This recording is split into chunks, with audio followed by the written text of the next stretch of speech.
क्या जींस पहनने वाली लड़की घर के काम करेगी? चाय पीते हुए ममता अकेले में मुस्कुरा रही थी।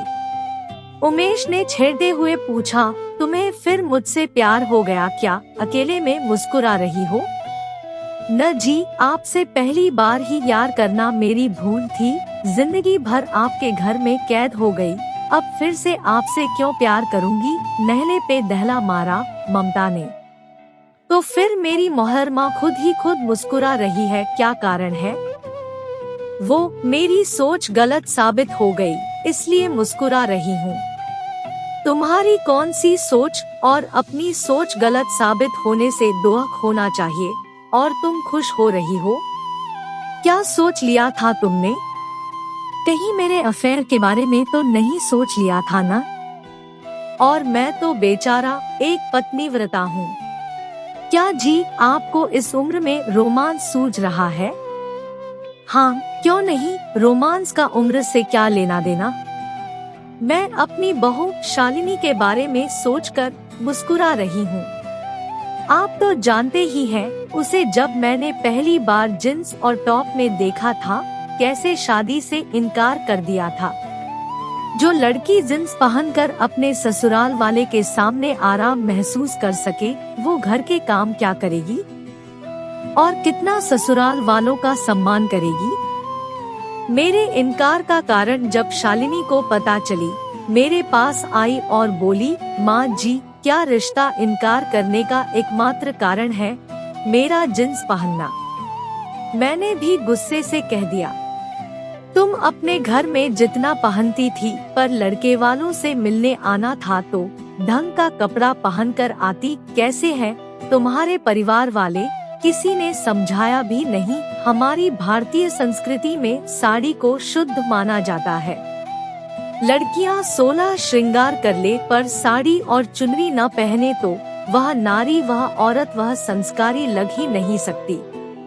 और मैं अपने घर की बहू संस्कारी चाहती हूँ, न कि आज के परिवेश से प्रभावित, जिसे अपनी संस्कृति, अपनों के सम्मान का कोई मान ही न हो। मुस्कुराकर शालिनी ने कहा था, मम्मी जी, मैं यहीं हार गई। तुम कैसे हार गई?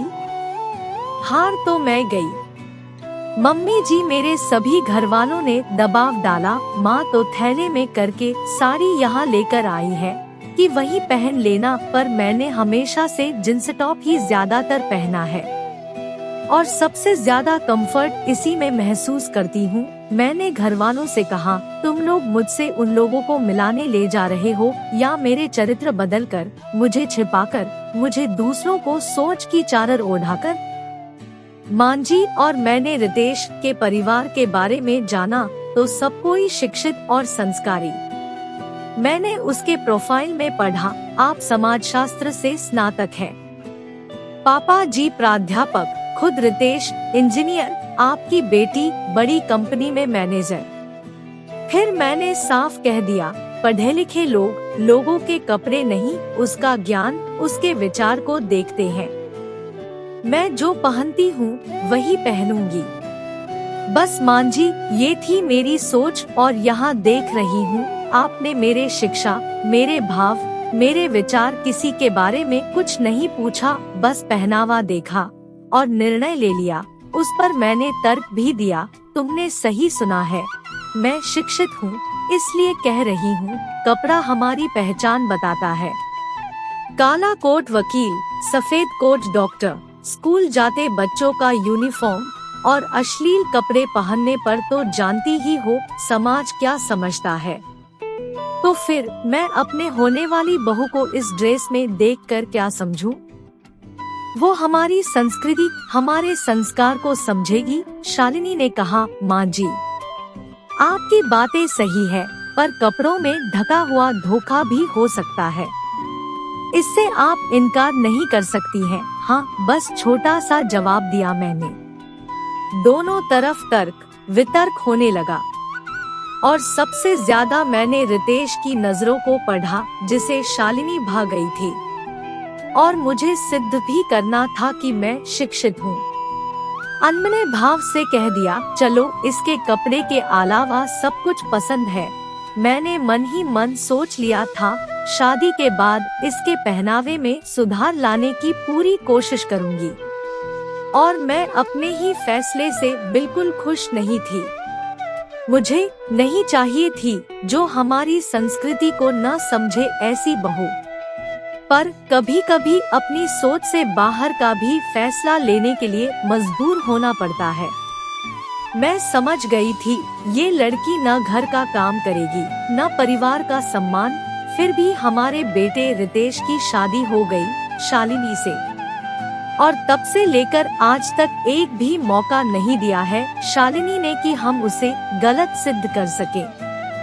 मुझे समझ आ गया कि पूर्वाग्रह से बाहर निकल कर देखे तो हकीकत कुछ और होता है। जरूरी नहीं कि हमने जो सोचा वो सही ही हो। वो हमारी बहू कम, बेटी ज्यादा है। रितेश भी कहता है, माँ शालिनी पत्नी के साथ साथ हमारी अच्छी दोस्त भी है। आप देख ही रहे हैं कैसे समय से हर काम को करती है। चेहरे पर हमेशा मुस्कुराहट रहती है। और उसके व्यवहारों ने मुझे गलत साबित कर दिया कि जींस पहनने वाले लड़की घर का काम क्या करेगी। उमेश जी भी संग मुस्कुराने लगे।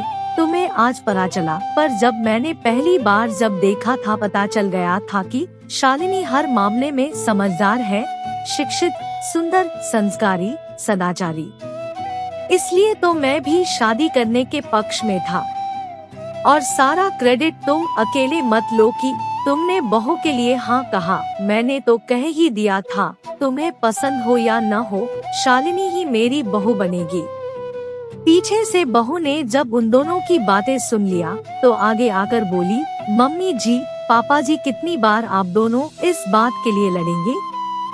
कुछ आप लोगों की, कुछ मेरी, कुछ मेरे परिवार वालों की और ऊपर वाले की भी मर्जी थी, तभी तो हम एक परिवार हो सके। ममता ने मुस्कुराकर कहा, और अब हमारे परिवार को आगे बढ़ाने की जिम्मेदारी तुम्हारी है। ममता शर्माकर अपने काम में लग गई। आपको ये रचना कैसी लगी? अपने अनुभव और विचार कमेंट द्वारा मेरे साथ साझा करें। कहानी को सीख समझ कर पढ़ें और शेयर करें। कृपया कहानी को अन्यथा ना ले। बहुत बहुत आभार। और मेरे YouTube चैनल को भी सब्सक्राइब जरूर करें।